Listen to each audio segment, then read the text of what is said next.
Blightstone isn't about perfect play, it's about the choices you make, in and out of combat, and the deeper you go, the more those choices matter. Early encounters may feel manageable, even easy, but every unnecessary hit, risky decision, and resource you burn slowly compounds as the run goes on. Blightstone recently released into early access, and in this sponsored video, I'm going to break down how the game plays, the tactical decision making, and why the core systems really click together to help you decide if this is a turn-based tactics game that you should play.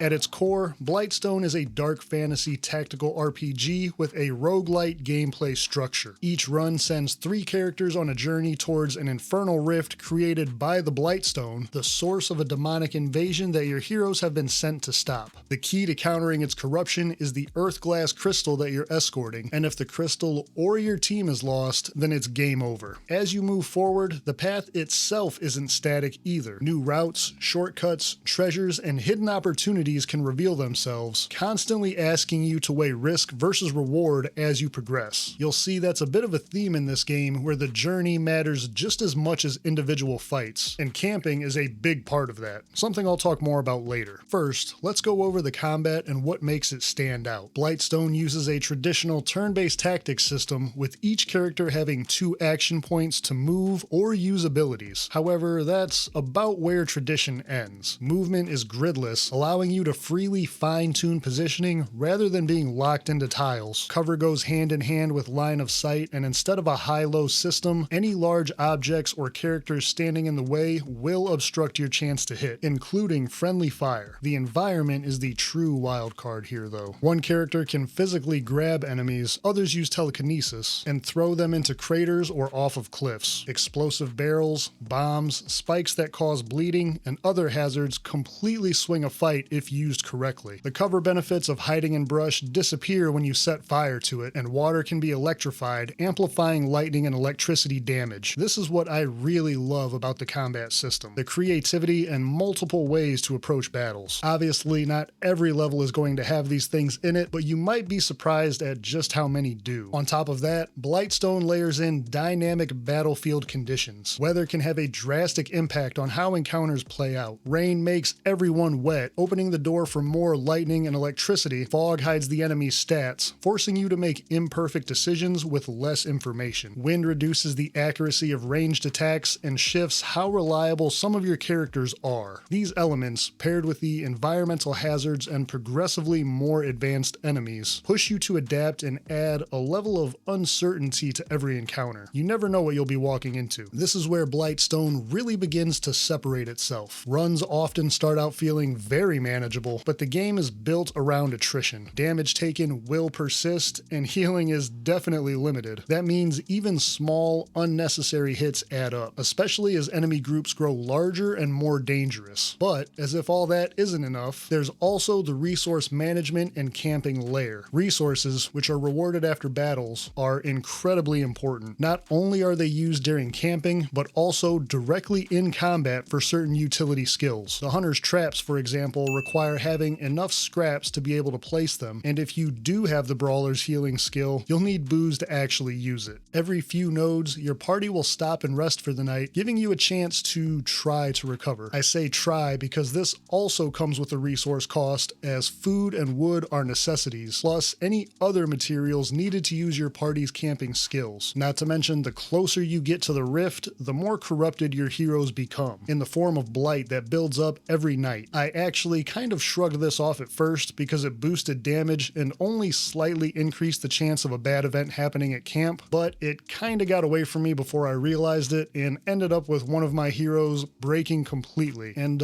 no longer being with us. Blight can be healed by your party as well, but campfire points are limited, so even recovery becomes an important tactical decision. This is really the edge that Blightstone brings. Survival isn't just about any one aspect, it's about managing your circumstances, resources, and party over an entire journey. Which makes me wonder, what kind of player are you? Do you prioritize keeping your team healthy and stashing resources, or do you love taking on risk for a shot at bigger rewards? Let me know in the comments.